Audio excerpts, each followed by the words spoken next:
¿Se me oye? Sí. Buenos días a todos. En primer lugar, agradecer a todos los que estáis aquí el que hayáis venido. Y en segundo lugar, agradecer a Spainba y a la Fundación Magdalena Moriche que organice la reunión y luego, aparte de eso, en el caso particular mío, que me haya invitado a estar aquí, cosa que me encanta y que me gusta. Yo soy psiquiatra y lo que a mí me corresponde aquí hoy es presentar a otro psiquiatra de un tema que parece ser siempre que es la parte que menos nos gusta a los psiquiatras, que es como eso del cuerpo, y todo el mundo dice que hay como cuerpo y mente y que los psiquiatras nos ocupamos de la mente, cosa que es verdad, pero también es verdad que existe el cuerpo. Yo siempre digo, cuando me meto con los de medicina interna y con algún médico de familia, José María está ahí delante, eso de que el cuerpo solo sirve para llevar el cerebro de un lado para otro y que el cerebro solo sirve para darle vueltas y crear una cosa cuando da muchas vueltas y suda, que es la mente. Y ahí es donde empezamos nosotros. Somos chiquititos, los psiquiatras, pero siempre estamos un poquito encima de ese cuerpo. Sin cuerpo no habría psiquiatría. Hay un libro muy bonito que se llama El error de Descartes, que es donde Antonio Damasio, Premio Príncipe de Asturias hace unos años, demostraba que para poder crear bien la idea de la mente uno tiene que tener el cuerpo. Y la otra cosa que yo tengo que decir es que cuando alguien se enamora donde nota las mariposas es en el estómago.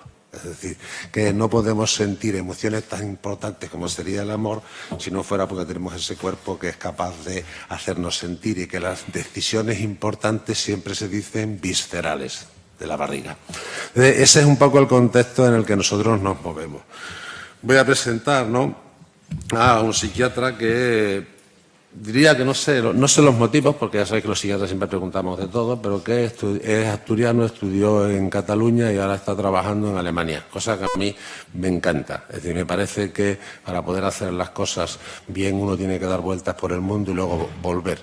Una de mis primeras ponencias que yo hice con don Gonzalo Torrente Ballester en la misma mesa, porque fue en Salamanca, terminaba con una especie de latiguillo del mundo árabe, de la docencia del mundo árabe del siglo XIV, que decía: si quieres que tus hijos sean inteligentes, enséñalos a viajar, pero no tanto que pierdan las raíces. Si nosotros queremos ser buenos psiquiatras, podemos que viajar por el mundo de la mente, pero no tanto como para perder las raíces.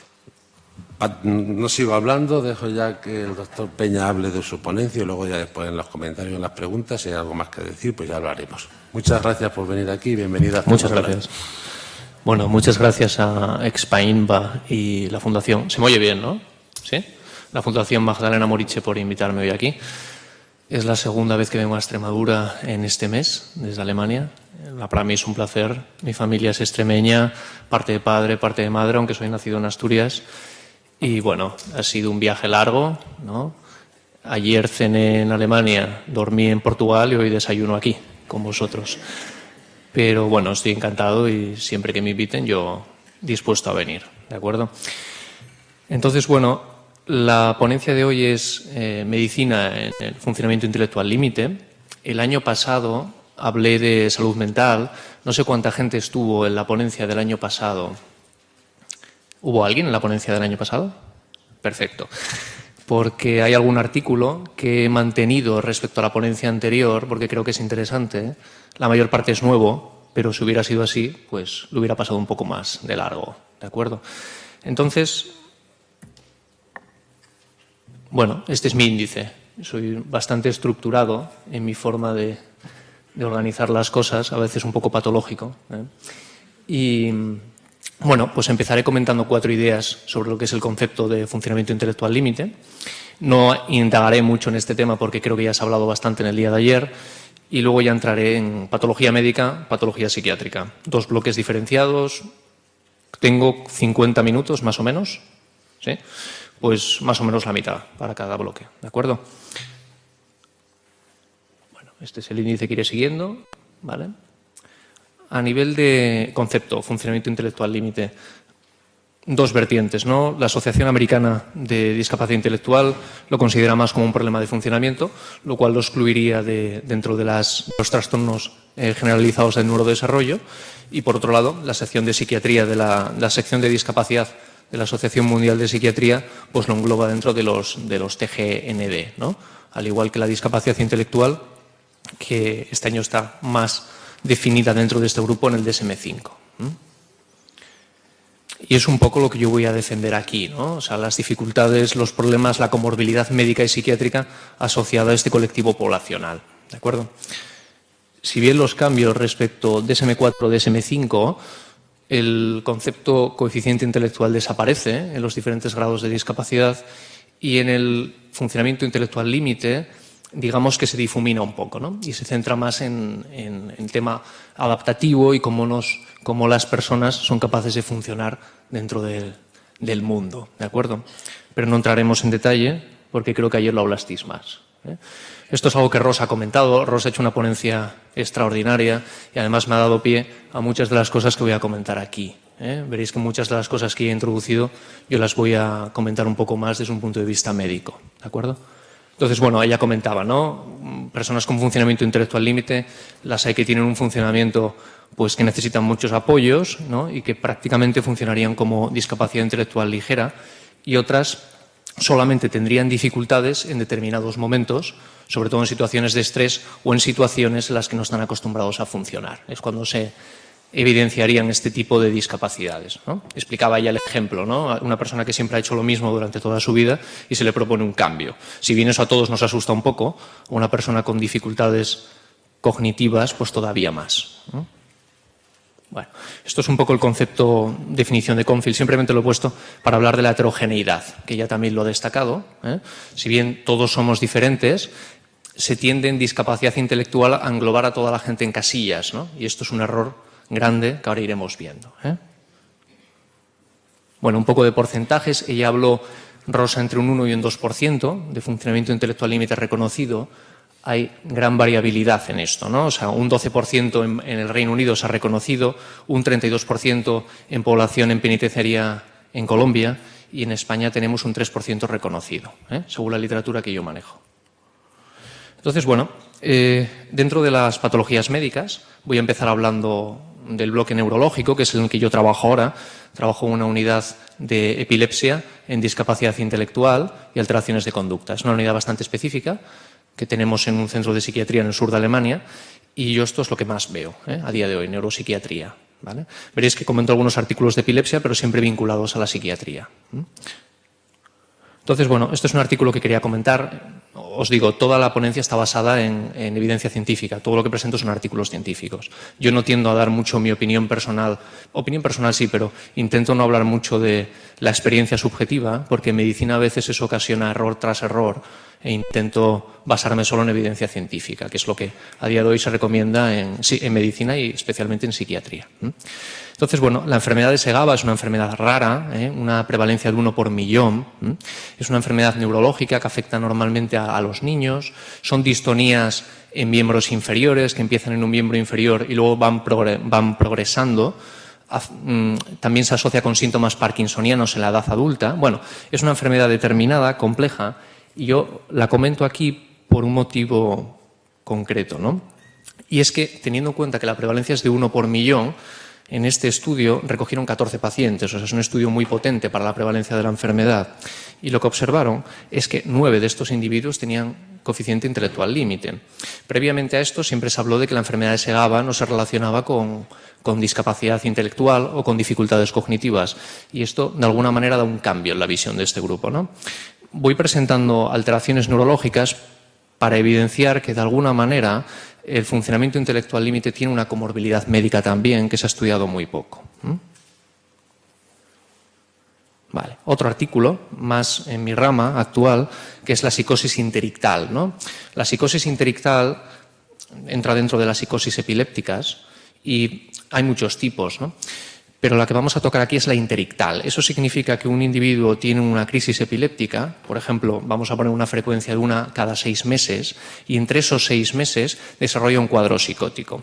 Cuadro psicótico que no está relacionado con una patología psiquiátrica de base, que no está relacionado con un consumo de drogas, ni tampoco con consumo de antiepilépticos. Los antiepilépticos en ocasiones pueden dar psicosis farmacológica, que no está muy estudiada, y todo esto digamos que hay que descartarlo, ¿no? Lo interesante de este estudio, bueno, es un estudio con una N potente, ¿no? Son 246 pacientes con epilepsia y psicosis interictal, y otros 658 sin psicosis asociada. Lo interesante es que encuentran una asociación directa con el funcionamiento intelectual límite también. O sea, digamos que cuando luego hable de la vertiente psiquiátrica veréis que hay una prevalencia al desarrollo de patologías psiquiátricas, pero también aquí dentro también la vemos, ¿no? Explicaciones para la psicosis interictal y la psicosis posictal, que luego os presentaré un caso, no está muy claro el por qué. Pero bueno, digamos que si neurocognitivamente uno tiene una predisposición a desarrollar una psicosis, como es en el caso del funcionamiento intelectual límite, aquí se evidenciaría también. Estaría más ligado a la afectación del sistema límbico y epilepsia hipocampal, bueno, a determinados tipos de epilepsia del lóbulo temporal. Estos autores realizan dos estudios. El primero se dan cuenta que hay un ligando con funcionamiento intelectual límite y posteriormente pues, estudian ese grupo. Y se centran en la psicosis bimodal. Correcto. La psicosis bimodal es un término que ellos acuñan, que yo no he estudiado previamente, y es la suma de la psicosis posictal con la psicosis interictal. La psicosis posictal es, uno tiene una crisis epiléptica hoy y en los próximos 7 días hace una psicosis. Psicosis que puede ser completamente indiferenciable de una psicosis normal, de una esquizofrenia, un trastorno psicótico breve, un episodio maníaco con síntomas psicóticos en el trastorno bipolar. Hay algunas características diferenciales, pero la verdad es que en el día a día eso no se diferencia demasiado bien. Entonces ellos estudian las psicosis bimodales y ven que un grupo de las psicosis bimodales, claro, uno puede tener una psicosis bimodal de dos maneras, o empieza con una psicosis interictal y se le suma una psicosis posictal, o a la inversa. Uno de los grupos, el 100% de los individuos, tenía funcionamiento intelectual límite. Son evidencias duras, ¿no? De alguna manera, bueno, refuerza que hay una comorbilidad que no se estudia, y que es interesante hacerlo. Luego comentaré, en Holanda hay servicios especializados de salud mental en funcionamiento intelectual límite. Yo creo que es el único país del mundo que lo tiene así, diferenciado. Y os hablo un poco de un caso clínico. Esto es un caso clínico de hace un mes, que pasó por nuestra unidad. Es un individuo de 40 años, hombre, pintor de brocha gorda, vive con su novia, no tiene hijos, coeficiente intelectual límite premórbido a todo esto, que ahora os contaré, vinculado a una asociación en el sur de Alemania. En el año 92, a consecuencia de un accidente de tráfico, el hombre va caminando por la calle en Italia y un coche se lo lleva por delante. Hemorragia temporal izquierda por contusio cerebri. La única secuela que le queda es una epilepsia. No hay un empeoramiento del coeficiente intelectual, del rendimiento cognitivo y tampoco hay daños motores asociados. Entonces, en el 92 empieza la epilepsia. A nivel farmacológico, pues diferentes tratamientos antiepilépticos que recibe el paciente, ¿no?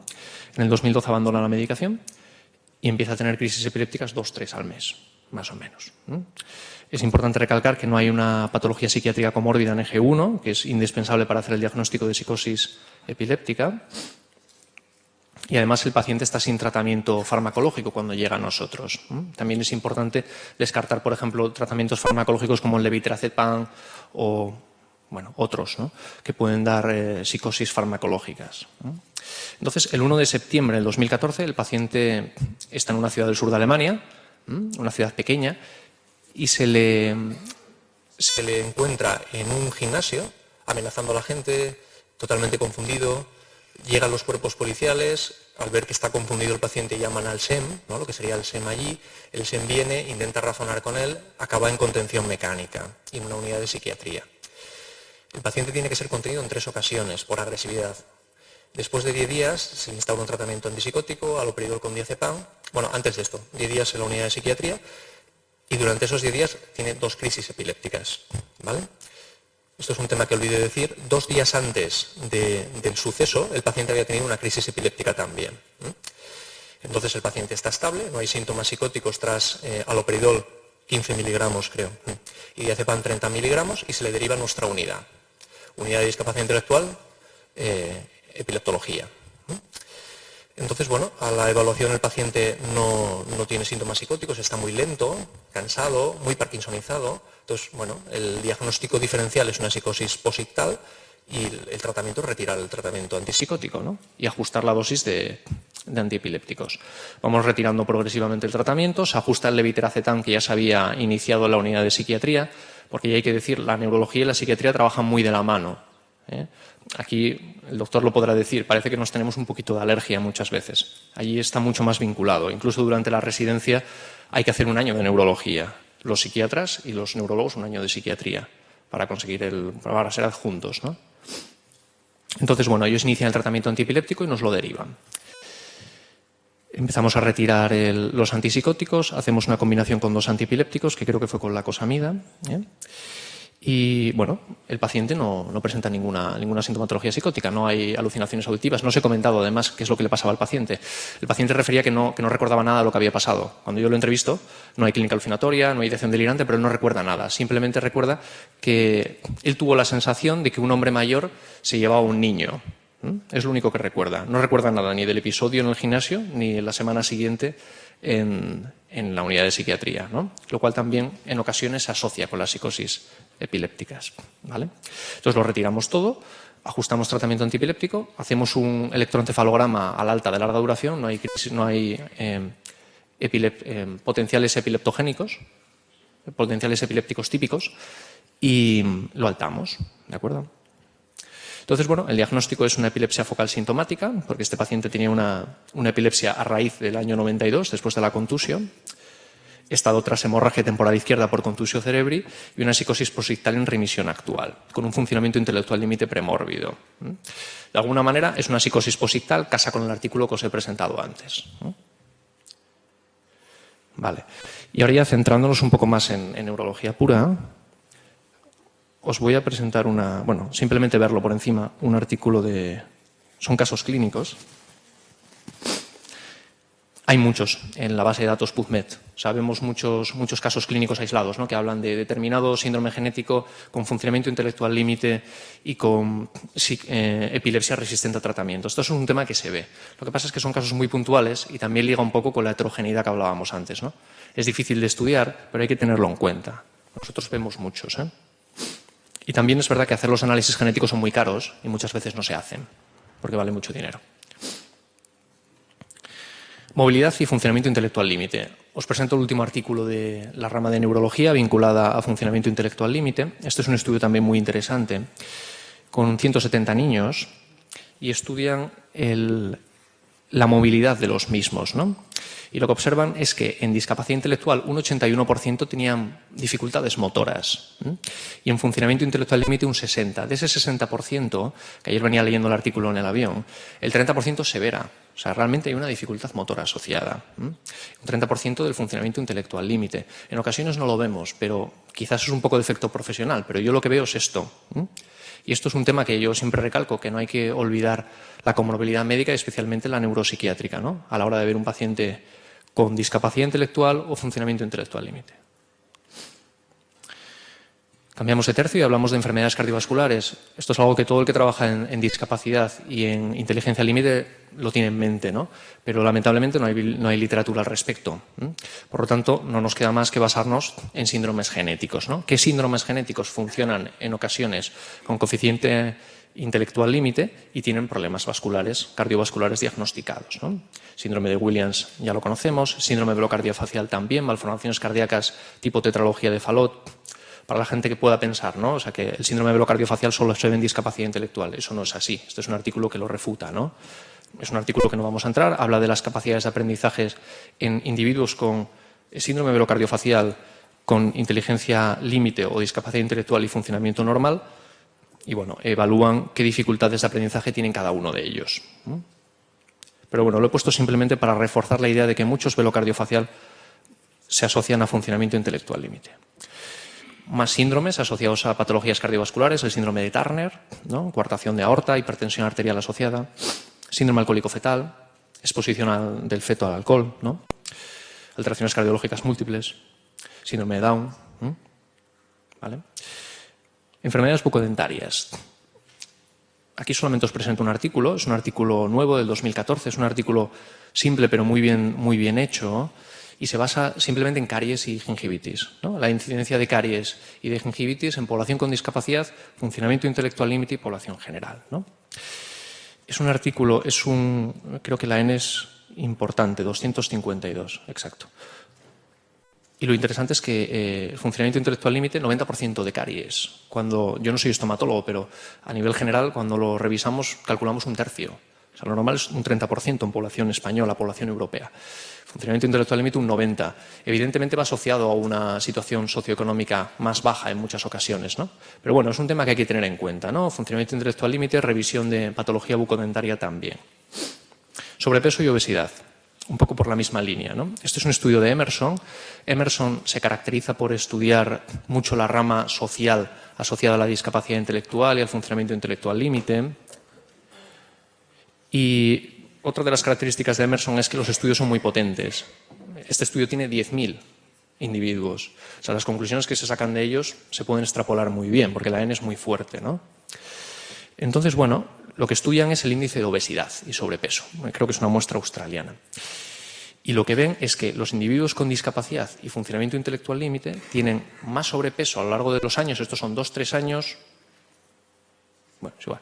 2-3 años, 4, 5, 6, 7. O sea, tienen más sobrepeso que funcionamiento normal, pero además es que no mejora con los años. Entonces es un problema que hay que abordar desde edad temprana y no dejarlo, porque no suelen mejorar. El sobrepeso empeora con los años. Es un problema más asociado que no se le suele dar demasiada importancia. Bueno, ellos hacen hincapié, ¿no?, en el tema de consulta endocrinológica precoz a nivel infantil. Afecciones gastrointestinales. Con afecciones gastrointestinales pasa lo mismo que con la patología cardiovascular. No tenemos artículos en funcionamiento intelectual límite y afecciones gastrointestinales, entonces tenemos que basarnos en lo que nos vemos en la clínica diaria y para presentaros hoy aquí evidencia científica simplemente puedo hablar de síndromes genéticos. Síndrome de Williams, que ya sabemos que hay problemas de alimentación, bajo tono muscular, aumento del reflujo de la arcada, un estreñimiento crónico, síndrome de X frágil, diferentes problemas gastrointestinales. Afecciones urogenitales, lo mismo, síndrome X frágil, macroorquidismo, Klinefelter, caracteres femeninos, síndrome de Turner, atrofia gonadal. Bueno, hasta aquí es la patología médica. Y ahora ya entro en patología psiquiátrica, que es un poco en lo que yo me siento más cómodo. Entonces, bueno, el tema es ese, no hay que olvidar la comorbilidad médica, ¿no?, en este tipo de individuo que normalmente no se estudia. Luego os presentaré un artículo en español del profesor Artigas Pallares que habla de un 18% de comorbilidad médica en el individuo con funcionamiento intelectual límite. Y habla de un 90% en el eje 1 a nivel psiquiátrico. Bueno, a nivel de comorbilidad psiquiátrica, este es un estudio de Hasiotis, es un estudio bueno, 8.450 adultos con problemas psiquiátricos diversos y estudian el funcionamiento intelectual de cada uno de ellos. El 12% funcionamiento intelectual límite.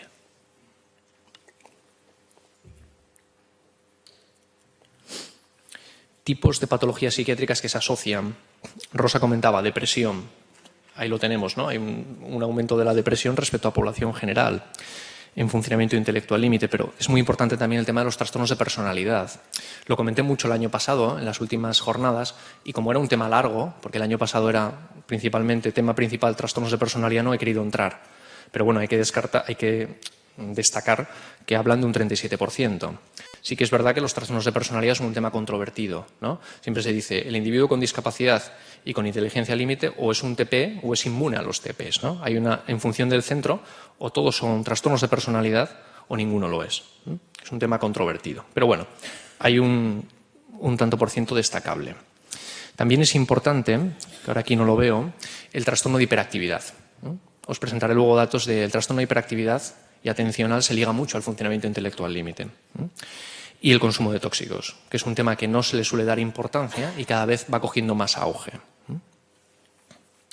Entonces, bueno, siguiendo de la rama de este artículo, un artículo nuevo, 2014, población holandesa, servicios de salud mental destinados a funcionamiento intelectual límite, que comparan pacientes funcionamiento intelectual límite y patología psiquiátrica con discapacidad intelectual y patología psiquiátrica y población general y patología psiquiátrica.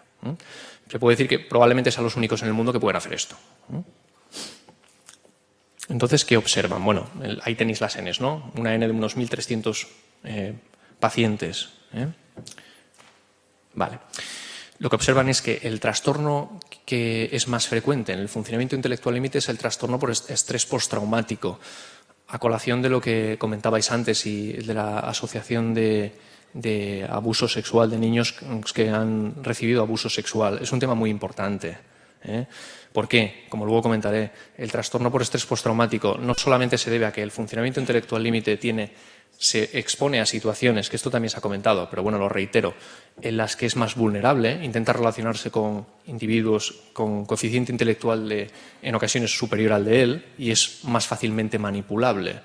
Y eso es una consecuencia. Si a esto le sumamos que hay dificultades cognitivas para poder asumir lo que ha ocurrido, verbalizar lo que ha pasado y buscar soluciones, pues tenemos un cóctel perfecto para un trastorno por estrés postraumático. Os decía antes, hiperactividad también es muy importante. Trastorno por consumo de cannabis. Esto también tiene una explicación.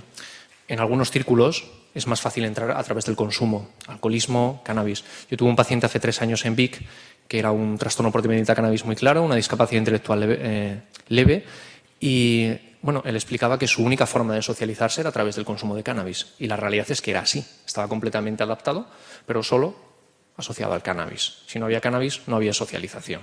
Es un problema gordo. Esto ya os lo he comentado. Esto es un artículo a raíz, ¿no? Estrés postraumático. Y lo he puesto por los criterios, ¿no? O sea, ¿qué refieren los usuarios? Es un artículo con 14 pacientes, funcionamiento intelectual límite, que es para ellos de alguna manera, lo que desencadenó el estrés postraumático, ¿no? Y aquí destaca el bullying, que también ha salido, y la muerte muerte o lesión grave de una persona o una mascota. Una mascota, en ocasiones, yo por lo menos en la clínica diaria, no lo he visto que ocasione un estrés postraumático, a pesar de que la relación emocional pueda ser muy cercana.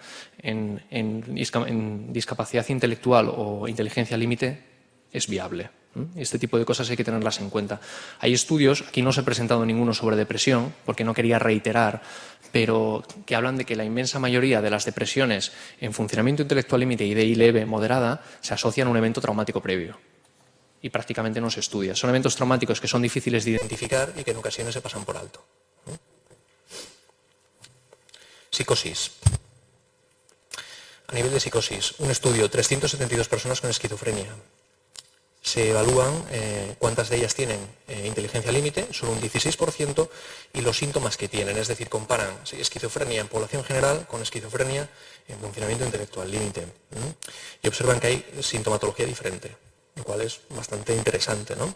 Los síntomas psicóticos son más severos, reciben menos medicación antidepresiva y el funcionamiento es más bajo.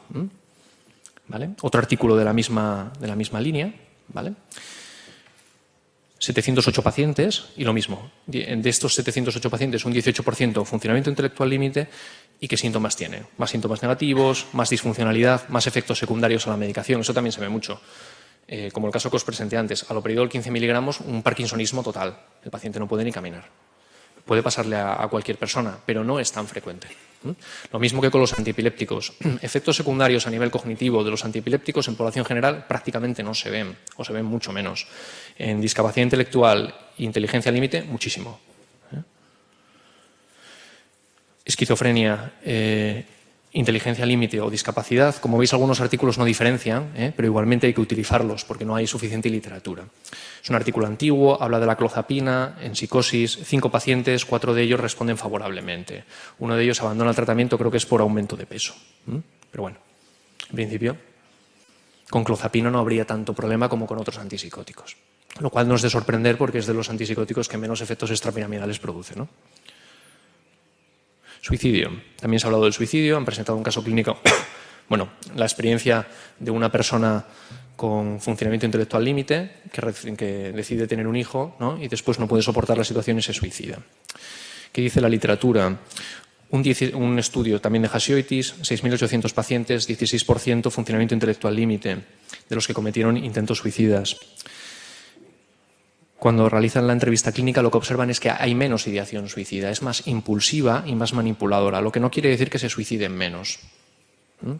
Pero, de alguna manera, los patrones son distintos. Trastorno bipolar. ¿Qué se observa en trastorno bipolar? Funcionamiento intelectual límite y discapacidad intelectual. A mayor discapacidad, mayor deterioro cognitivo, más ciclación. Más ciclación y más heredabilidad. Eso también es interesante, porque muchas veces si un usuario tiene 14 virajes de su trastorno bipolar al año, podemos caer en la tentación de diagnosticarlo de un trastorno de personalidad, no de un trastorno bipolar. Entonces son cosas que es interesante conocerlas. El artículo que os adelantaba antes, trastornos del neurodesarrollo y funcionamiento intelectual límite. Es el artículo del colega catalán, Artigas Pallarés. Es un artículo con una N de 87 pacientes, correcto, y evalúa los diferentes trastornos del neurodesarrollo en estos usuarios.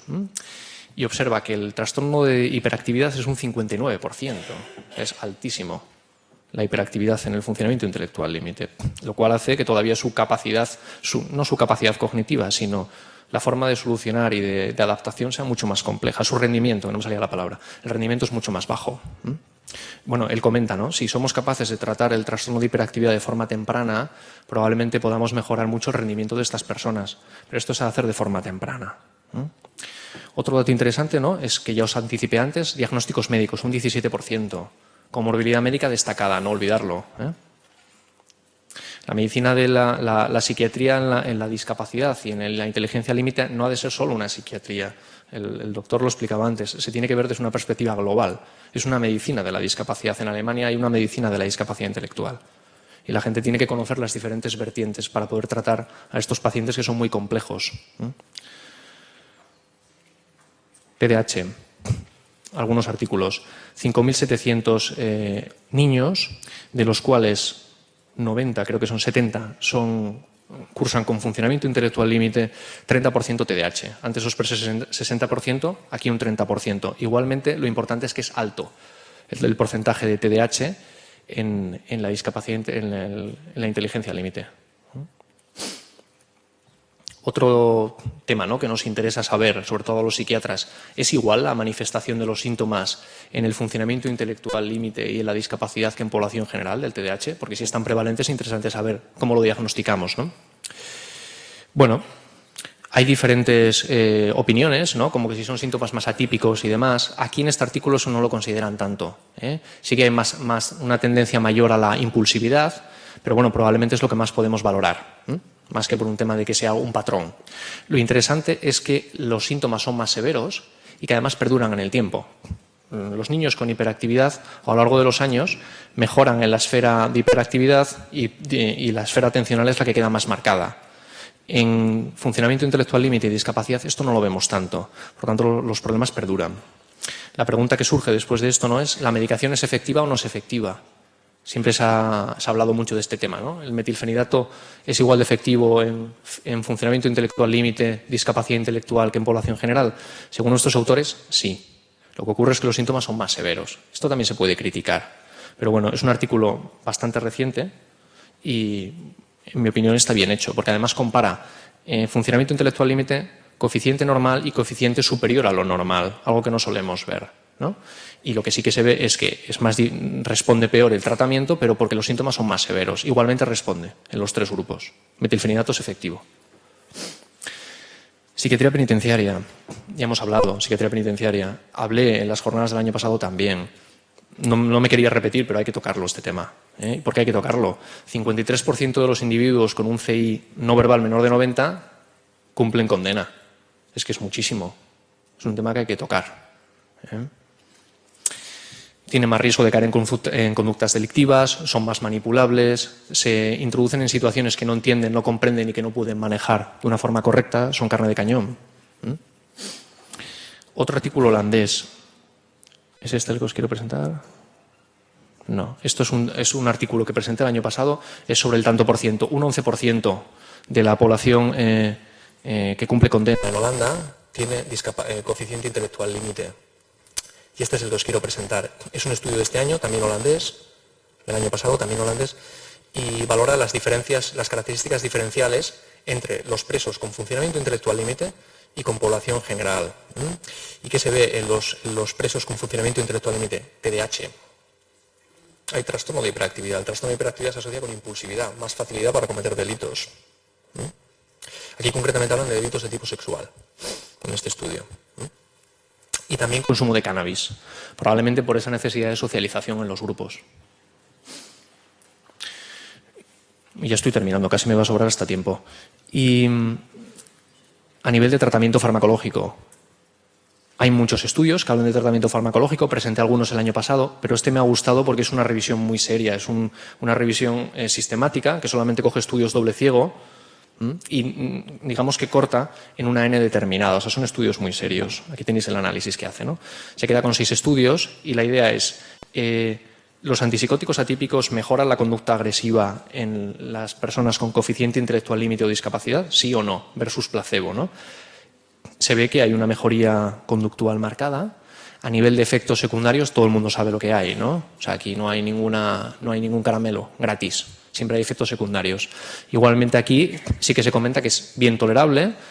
Todos los estudios son con risperidona, lo cual tampoco sorprende, porque risperidona es el antipsicótico que se ha utilizado más en discapacidad intelectual. Y ellos comentan que, bueno, a nivel de extrapiramidalismos no observan prácticamente nada. Cansancio, cefalea es lo más adecuado. Pero bueno, esto ya lo vemos todos, ¿no? Los efectos secundarios que tiene. Igualmente, cuando no se puede controlar la agresividad de determinados pacientes, es necesario. Lo que hay que saber es cuándo hacerlo, cómo hacerlo y cómo graduarlo, ¿no? Evidencia científica. Yo me esfuerzo en recopilar artículos siempre que vengo aquí, pero es difícil, hay muy poco. Si comparamos con población general, igual hablamos de un 2%. Ya en discapacidad intelectual hay muy poquito. En funcionamiento intelectual límite prácticamente son artículos holandeses, población holandesa la que lo estudia. Son estudios con variable rigor científico, se presentan estudios mejores, estudios peores. Si hubiera algún epidemiólogo aquí me criticaría muchas cosas. Pocos estudios centrados en exclusividad en población con funcionamiento intelectual límite y recomiendan en las guías, en la guía Confil, por ejemplo, en 2007, cuando no hay datos, utilizar datos de discapacidad intelectual leve para obtener esa evidencia que falta. Y bueno, ¿qué recomendaciones en la clínica diaria, no? Pues que hay una gran comorbilidad médica y psiquiátrica, esto ya lo hemos comentado. Yo cada vez tengo más esa visión de medicina de la discapacidad. Es un grupo de riesgo a nivel médico y social, también se ha comentado aquí, a nivel social, los problemas que acarrea. Se necesita un trabajo multidisciplinar a nivel médico, diferentes especialidades médicas y en todos los ámbitos. Y la empatía es básica, ¿vale? Si no somos capaces de empatizar, no conseguimos nada. Eso en psiquiatría general es básico, pero en discapacidad y en coeficiente intelectual límite mucho más. Y muchas gracias.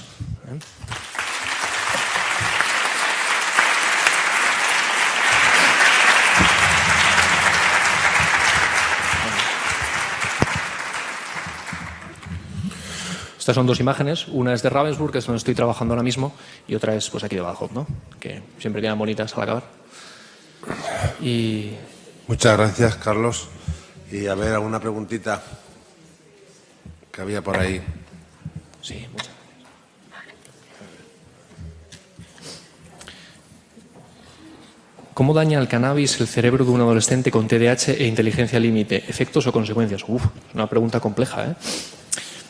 Hombre, vamos a ver, el cannabis se asocia con problemas depresivos, se asocia con problemas psicóticos, no son estudios claros, se dice que tiene que haber una predisposición previa a nivel genético, pero bueno, si hablamos de que la persona con coeficiente intelectual límite, con una inteligencia límite, ya tiene una predisposición a patologías psiquiátricas, pues de alguna manera es mucho más fácil, ¿no?, que se produzcan pues, especialmente problemas del espectro psicótico o patologías afectivas, ¿vale? También es algo importante a decir.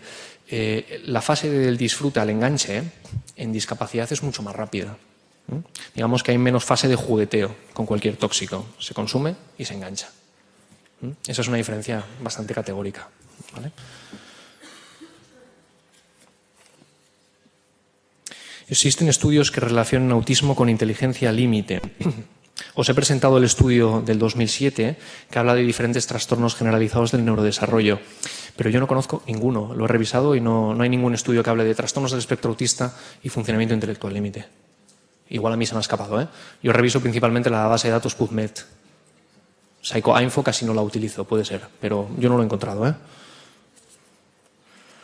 ¿Qué pautas psiquiátricas se siguen para diferenciar un problema de conducta con un trastorno de personalidad? Pues aquí la gente experta, ¿no?, en el análisis funcional de conducta tiene mucho que decir. Hay que descartar todo tipo de situaciones, por supuesto problemáticas de dolor. Aquí no lo he comentado tanto, porque en funcionamiento intelectual límite no es tan importante, ¿no? Pero en discapacidad el dolor, la comorbilidad médica, el por qué ocurren las cosas, hacer un buen análisis funcional de conducta es básico, Importante en trastornos de personalidad, marcar la línea basal. No es lo mismo, por eso van estas variaciones de datos, ¿no? Lo que hablaba al principio, que no sé si me he explicado correctamente. En algunos servicios de psiquiatría, los individuos con discapacidad o inteligencia límite nunca tienen un trastorno de personalidad. Digamos que donde yo me formé, por ejemplo, era así, al inicio, ¿no? O sea, no podían tener un trastorno de personalidad, no era compatible. En otros servicios, por ejemplo, hay muchos más. Sant Joan de Déu, por ejemplo, tiene un índice de trastornos de personalidad muy alto. Yo creo que depende de los parámetros que se utilizan, los criterios que se usan, y lo interesante es marcar una línea basal, conocer los individuos con discapacidad intelectual leve, a unas sabiendas de que la heterogeneidad es muy amplia, pero bueno, si conocemos la base, la alteración de la línea basal podemos hablar, si no, difícil. Tienes una pregunta, todas así muy concretas, ¿no? ¿Está relacionado los trastornos del sueño es decir, relaciones entre los trastornos del sueño y la capacidad intelectiva límite? Sí, eso hablamos el año pasado. Lo que pasa es que aquí no iba a volver a poner los mismos estudios. Presenté 2 estudios el año pasado de relación entre trastornos del sueño y funcionamiento intelectual límite. Hay unos patrones determinados, lo cual casa muy bien con la clínica, ¿no? Los individuos con discapacidad tienen problemas para conciliar el sueño y para mantenerlo. Hay 2 estudios de 2 autores italianos, del 2006 y 2008 creo que son, y son estudios que hablan exactamente de las fases del sueño, cómo están afectadas en funcionamiento intelectual límite. Si la persona interesada se los puedo pasar los artículos, los tengo aquí además. Otra sobre la cardiopatía congénita, ¿no? Tipo comunicación interauricular, un poco si tiene relación, o si vamos a las cardiopatías congénitas en general, ¿no? Sí. Con la capacidad intelectiva límite. Sí, bueno, es lo que hablaba, ¿no? Yo no he encontrado artículos funcionamiento intelectual límite, cardiopatía congénita, pero eso se ve mucho en la clínica. O sea, cuando llega un usuario al servicio, por lo menos nosotros, siempre hay que hacer un electrocardiograma, hay que mirar el patrón gastrointestinal, eso es algo que va, digamos, de base. Es un screening. Y se ven muchos problemas de cardiopatías congénitas, muchas cosas que no se han estudiado, que pasan desapercibidas. Otra interesante socialmente porque te dice, además de la mayor, aparte de la facilidad como para cometer delitos, ¿no? Y poder ir a la cárcel o poder ser un poco la persona que carga luego con el delito, ¿no? Es igualmente difícil la reinserción o como son más manipulables para cometer el delito, también son más manipulables para reinsertarse, que es una idea... Es un tema complejo. Y curioso.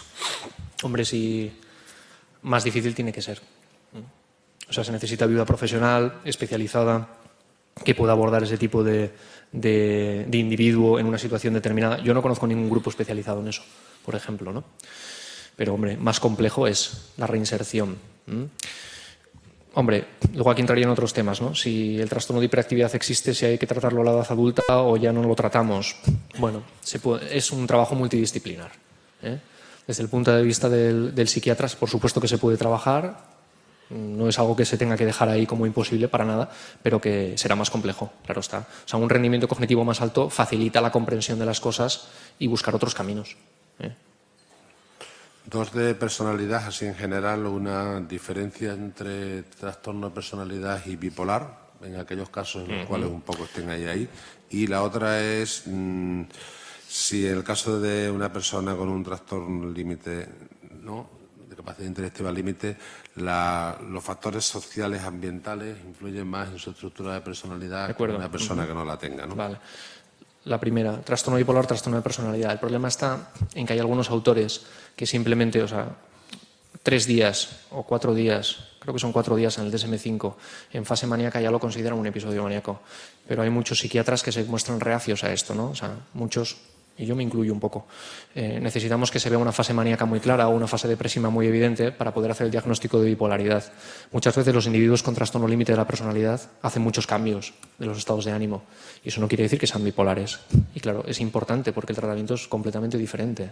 El trastorno límite de la personalidad se trata de forma sintomática, pero realmente no existe un tratamiento para el trastorno límite de la personalidad, como para todos los trastornos de personalidad. No hay un tratamiento farmacológico, estoy hablando, es un tratamiento psicoterapéutico. Trastorno bipolar necesita un optimizante, en primer lugar, en principio el litio, y luego combinaciones con valproato, antipsicóticos atípicos, es completamente distinto. La segunda pregunta era... Si los factores sociales. Factores sociales... Podrían influir, Vale, la influencia del factor social en el desencadenante o en el mantenedor del trastorno de personalidad. Presenté el artículo el año pasado sobre eso, factores sociales. Es un artículo italiano también, que os lo puedo pasar, que es de Masi, el autor es Masi. y habla de los problemas, cómo afectan, o sea, en función, sobre todo se centra en los padres, cómo el padre trató al niño durante la evolución. Ese artículo se centra en eso especialmente. Padres hiperprotectores o que les exigen llegar a unos rendimientos en los que no pueden alcanzar, o padres en el sentido más un poco estimuladores y que dejan al usuario pues, prácticamente de lado, ¿no? Se asocian con diferentes tipos de personalidad, más de la rama impulsiva o más de la rama obsesiva. Padres hiperprotectores, más obsesividad, ¿no? Eso se ve también en población general. Si tu padre es un TOC, lo más probable es que tú tengas problemas de obsesividad, ¿no? Ha hablado al principio de las psicosis distales y de los tratamientos farmacológicos en la epilepsia, ¿no? Entonces, la pregunta sería, ¿qué síntomas podría un familiar o un médico en general diagnosticar la psicosis inducida por tratamiento farmacológico en la epilepsia? O sea, hay que conocer determinados fármacos, como por ejemplo el Keppra o la zonisamida, ¿no? que pueden causar, no quiere decir que causen, pero pueden causar psicosis. Por ejemplo, yo tengo 2 pacientes en el último mes, uno con Keppra y otro con zonisamida, que han hecho una psicosis clara, clínica alucinatoria auditiva, ideación delirante asociada, muy clara. Se retira el antiepiléptico y se va. Una semana ya no hay. O sea, para diferenciar eso, lo primero es revisar la farmacología que tiene el usuario, desde cuándo ha empezado el cuadro psicótico, ¿no? Si retirar los fármacos que pudieran haberlo causado y, bueno, y observar, o sea, no hay más. Tienes que descartar todo. Patología psiquiátrica en eje 1, tóxicos y antiepilépticos que puedan causar psicosis. Una vez descartado eso, si el usuario tuvo una crisis epiléptica en la psicosis interictal y al cabo de 3-4 meses desarrolló un cuadro psicótico con clínica paranoide, normalmente suele ser, antes os he dicho, no se diferencia, pero a veces hay algunas cosas, hay más alucinación visual, por ejemplo, ¿no? Y ocurre entre una crisis y otra, y además responde a tratamiento antiepiléptico sin antipsicóticos, o puede retirar los antipsicóticos, hombre, pues va más de la mano con una psicosis epiléptica. Hay que decir, las psicosis epilépticas son raras, lo que pasa es que nosotros vemos bastantes. Creo que el tanto por ciento es un 6% de la gente que tiene epilepsia. ¿Vale? Son extrañas, pero bueno, hay que conocerlas. Y lo curioso de esto es que los artículos hablan de funcionamiento intelectual límite, ¿no? Por eso los he puesto.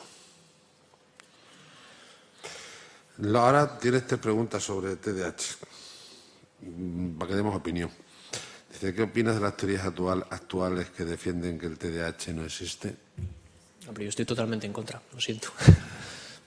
El TDAH es una enfermedad psiquiátrica que tiene una base clara que responde al tratamiento farmacológico. Lo que ocurre es que en ocasiones se puede mal diagnosticar. Y no todos los niños, especialmente con trastorno de hiperactividad, necesitan tratamiento farmacológico. Muchos con unas pautas y un tratamiento psicoterapéutico pueden mejorar. Todos tenemos un poquito de TDAH, es una exageración, ¿no? Pero muchos compañeros. Y eso no quiere decir que todos vayamos con metilfenidato. Pero, hombre, el trastorno de hiperactividad es un trastorno psiquiátrico base que tiene como en psiquiatría todo es discutible, pero tiene unas bases neurofarmacológicas claras que están reguladas por problemas en la regulación dopaminérgica, que responden a tratamiento farmacológico y que, hombre, no se puede comparar. Hay el tratamiento de los niños, cuando realmente uno ve niños con trastorno de hiperactividad, hay un cambio radical. O sea, hay niños que no pueden estar en una mesa, tener una conversación de 10 minutos. Hablamos realmente de un trastorno de hiperactividad, no hablamos de rasgos puntuales, ¿vale? Y después del tratamiento mejoran completamente su calidad de vida, su aprendizaje, disminuye el índice de problemas de tráfico. Es que hay estudios incluso que hablan que uno tiene más posibilidades de morir en un accidente de tráfico si tiene un TDAH, ¿no? Que si no lo tiene. Claro, es muy difícil mantener la atención al volante, por ejemplo. O sea, eso creo que es un tema que, si se diagnostica bien, hay un tratamiento farmacológico y... La otra es, ¿cuál es el tratamiento ideal que tú crees, ¿no? Es decir, para el TDAH y que si son buenos los estimulantes a corto y a largo plazo? Bueno, sería lo que hablamos, derivados anfetamínicos o antidepresivos con función, como el bupropión o otros, ¿no? O sea, con función que se pueden utilizar para el mejor de la hiperactividad, ¿no? También, ¿cómo se llama? El catapresam, que ahora mismo el compuesto farmacológico no lo recuerdo. La clonidina, correcto, ¿no? Que también se utiliza mucho en discapacidad intelectual grave y profundo.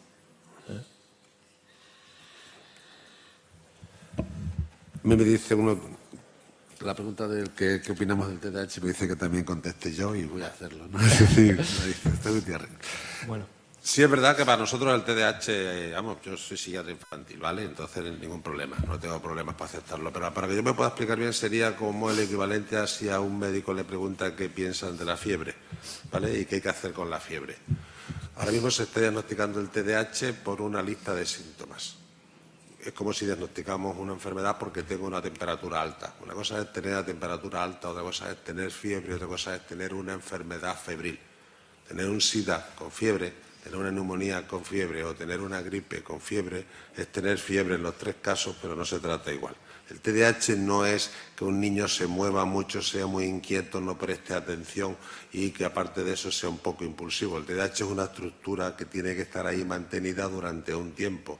Que no se nos olvide que la DSM-5 dice que en clase, en casa, en la consulta y en muchos sitios un niño TDAH tiene que ser TDAH.